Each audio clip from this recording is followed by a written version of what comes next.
எல்லாரும் புரிஞ்சுக்கணும். ஆங்காங்கே ஒரு சில இடத்துல வந்து தனிப்பட்ட காரணங்களால் நடக்கும் குற்ற சம்பவங்கள், தனிப்பட்ட காரணங்களால் நடக்கும் கொலை சம்பவங்கள், குற்ற சம்பவம் இருக்கு. எங்கெல்லாம் வந்து தவறான குற்ற சம்பவம் நடக்குதோ உடனடியாக காவல்துறை சார்பாக நடவடிக்கை எடுக்க முதல்வர் உத்தரவிட்டு உடனடி நடவடிக்கை. போன ஆட்சிக்கு இந்த ஆட்சிக்கு என்ன வித்தியாசம்னு பாத்தீங்கன்னா, எங்கெங்கெல்லாம் குற்ற சம்பவம் நடக்குதோ அவர்களை காப்பாற்றும் வேலையை அரசு திமுக ஆட்சியில் செஞ்சாங்க. எங்கெங்கெல்லாம் பாலியல் குற்றங்கள் நடக்குதோ அவங்களுக்கான விசாரணையை ஒரு வாரம் கழிச்சு தொங்குச்சு. அது உயர்நீதிமன்றம் வரைக்கும் உச்சநீதிமன்றத்துக்கு உத்தரவிட்டு தான் செஞ்சாங்க. தனிப்பட்ட விரோதங்களால் தனிப்பட்ட காரணங்கள் நடக்கும் குற்ற சம்பவங்களுக்கும் அதை எப்படி அரசு கையாளுது, எந்தெந்த நேரத்தில் கைது செய்யப்பட்ட இந்த மீனாட்சி அம்மன் கோயிலுக்கு தான் ஒரு கொலை நடந்தது. 4 மணி நேரத்துல யார் குற்றவாளி அனைவரும் கைது செய்யப்பட்டாங்க. அரசு என்னென்ன மாதிரியான நடவடிக்கைகள் குற்ற சம்பவம் நடந்த பிறகு கையாளுகிறது என்பதை நீங்கள் கம்பேர் பண்ணி பார்க்கணும். போன ஆட்சிக்கு இந்த ஆட்சிக்கும் ஒவ்வொரு இடத்திலும் மிகவும் கவனமாக எந்தெந்த சம்பவங்கள் நடக்குது அதை முதல்வர் டெய்லி மானிட்டர் பண்ணிட்டு தான் வராங்க. குற்ற சம்பவங்கள் தனிப்பட்ட காரணங்களால் நடந்தாலும் அதை கையாளும் விதமாக போன ஆட்சிக்கு இந்த ஆட்சிக்கு சிறப்பாக இருக்குது. மேலும் எங்கேயும் வந்து பொது விஷயங்களினால் தவறுகள் நடக்கக்கூடாது, பொதுவான காரணங்கள் குற்ற சம்பவம் நடக்கக்கூடாது இருப்பாங்க. முன்னெச்சரிக்கையாக பல நடவடிக்கைகளை முதல்வர் எடுத்துக் கொடுத்தார். திருப்பரங்குன்றத்தில் மூடப்பட்ட டாஸ்மாக் கடை ஒவ்வொரு கட்சியில ஒருத்தர் இணைஞ்சதுக்காக வந்து அதுவும் பொய்யான செய்தி. அந்த நபர் யாரோ தவறாக எங்களுடைய கட்சி பேரை பயன்படுத்தினார். அதை நானே தான் கலெக்டரேட்டை போன் பண்ணி அந்த டாஸ்மாக் எம்டிடி போன் பண்ணி ரிப்போர்ட் பண்ணி அந்த கடையை இன்னைக்கு மூட வச்சிருக்கிறோம். அந்த நபர் வந்து பொய்யான தகவலை சொல்லி வந்து இந்த மாதிரி பண்ணியிருக்கார். எந்த இடத்துலயும் எங்களுடைய கட்சியினர் யாரும் எந்த இடத்துலயும் தவறான வழியிலையோ தவறான இதையோ செய்ய மாட்டாங்க. அதை முதல்வரும் என்றும் அதை அனுமதிக்க மாட்டார். எந்த இடத்துல அந்த மாதிரியான ஏதாவது மிஸ்யூஸ் பண்ணாங்கன்னா அது உண்மையிலே வேற யாராவது இருப்பாங்க. எங்க கட்சி நிர்வாகிகள் அதை செய்ய மாட்டாங்க.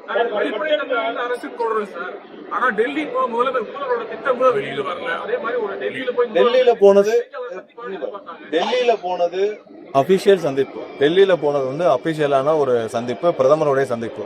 அதுல என்ன வெளிப்படைத்தன்மை? டெல்லி போறாரு, அப்பாயின்மெண்ட் நம்ம கேட்டிருந்தோம், அவங்க கொடுத்திருந்தாங்க. அது தக்கன வந்து முதல்வர் வந்து பிரதமரை சந்திச்சு என்ன கோரிக்கை கேட்கப்பட்டதுன்னு வரைக்கும் உங்களுக்கு அறிக்கையா தரப்பட்டு அதற்கு மேல என்ன வேணும்? இது வந்து அபிஷியல் சந்திப்பு. தமிழகத்திற்கு என்ன தேவை, உடனடியாக என்ன தேவை என்று முதல்வர் வந்து முதலாவதாக மேகதாது அணை விஷயம் அது உடனடியாக நமக்கு தீர்க்கப்பட வேண்டும். அதற்காக ஃபர்ஸ்ட் முதல்வருடைய ட்ரிப்பு உடனே பிளான் பண்ணதுக்கு முக்கிய காரணம் மேகதாது அணை விஷயமாக.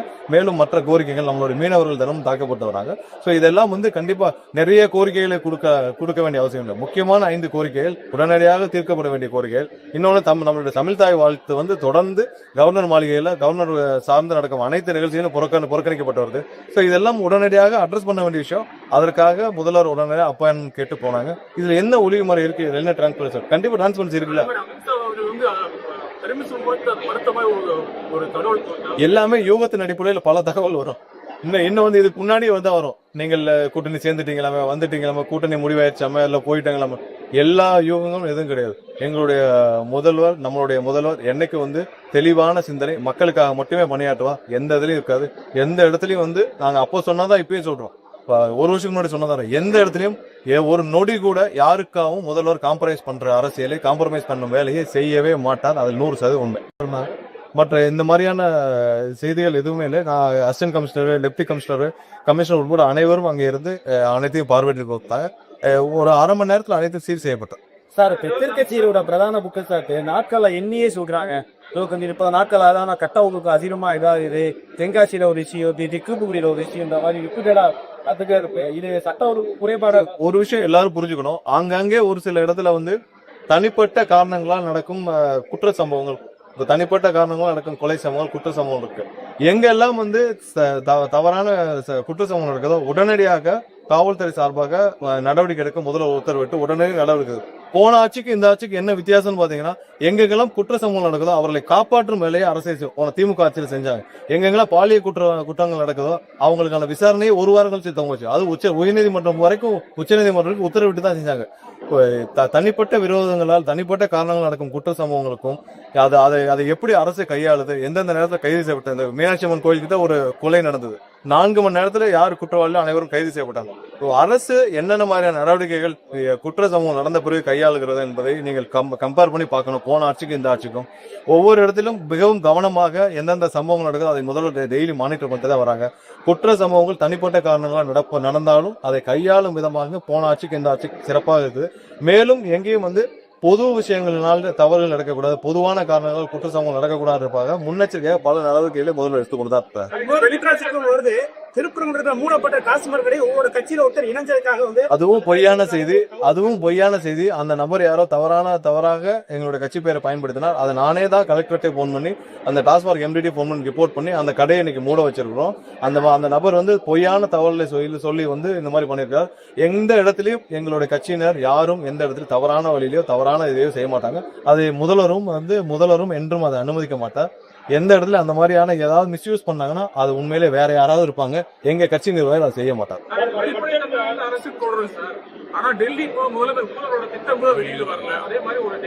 டெல்லியில போனது அபிஷியல் சந்திப்பு. டெல்லியில போனது வந்து அபிஷியலான ஒரு சந்திப்பு, பிரதமருடைய சந்திப்பு. அதுல என்ன வெளிப்படைத்தன்மை? டெல்லி போறாரு, அப்பாயின்மெண்ட் நம்ம கேட்டிருந்தோம், அவங்க கொடுத்திருந்தாங்க. அது தக்கன வந்து முதல்வர் வந்து பிரதமரை சந்திச்சு என்ன கோரிக்கை கேட்கப்பட்டதுன்னு வரைக்கும் உங்களுக்கு அறிக்கையா தரப்பட்டு வந்துச்சு. அதற்கு மேல என்ன வேணும்? இது வந்து அபிஷியல் சந்திப்பு. தமிழகத்திற்கு என்ன தேவை, உடனடியாக என்ன தேவை என்று முதல்வர் வந்து முதலாவதாக மேகதாது அணை விஷயம் அது உடனடியாக நமக்கு தீர்க்கப்பட வேண்டும். அதற்காக ஃபர்ஸ்ட் முதல்வருடைய ட்ரிப்பு உடனே பிளான் பண்ணதுக்கு முக்கிய காரணம் மேகதாது அணை விஷயமாக. மேலும் மற்ற கோரிக்கைகள் நம்மளுடைய மீனவர்கள் தினமும் தாக்கப்பட்டு வராங்க. ஸோ இதெல்லாம் வந்து கண்டிப்பா நிறைய கோரிக்கைகளை கொடுக்க வேண்டிய அவசியம் இல்லை. முக்கியமான 5 கோரிக்கைகள் உடனடியாக தீர்க்கப்பட வேண்டிய கோரிக்கைகள். இன்னொன்று நம்மளுடைய தமிழ் தாய் வாழ்த்து வந்து தொடர்ந்து கவர்னர் மாளிகையில கவர்னர் சார்ந்து நடக்கும் அனைத்து நிகழ்ச்சிகளும் புறக்கணிக்கப்பட்டு வருது. ஸோ இதெல்லாம் உடனடியாக அட்ரஸ் பண்ண வேண்டிய விஷயம். அதற்காக முதல்வர் உடனடியாக அப்பாயின்மெண்ட் கேட்டு போனாங்க. இதுல என்ன ஒளிவு முறை இருக்கு, என்ன டிரான்ஸ்பரன்சி? கண்டிப்பா டிரான்ஸ்பரன்சி இருக்குல்ல. எல்லாமே யூகத்தின் அடிப்படையில் பல தகவல் வரும். இன்னும் வந்து இதுக்கு முன்னாடி வந்து வரும். நீங்கள் கூட்டணி சேர்ந்துட்டீங்களாமே, வந்துட்டீங்களாமே, கூட்டணி முடிவாயிடுச்சாம, இல்ல போயிட்டாங்களாம, எல்லா யூகங்களும் எதுவும் கிடையாது. எங்களுடைய நம்மளுடைய முதல்வர் என்னைக்கு வந்து தெளிவான சிந்தனை, மக்களுக்காக மட்டுமே பணியாற்றுவா. எந்த இதுலயும் இருக்காது. எந்த இடத்துலயும் வந்து நாங்க அப்போ சொன்னாதான் இப்பயே சொல்றோம்.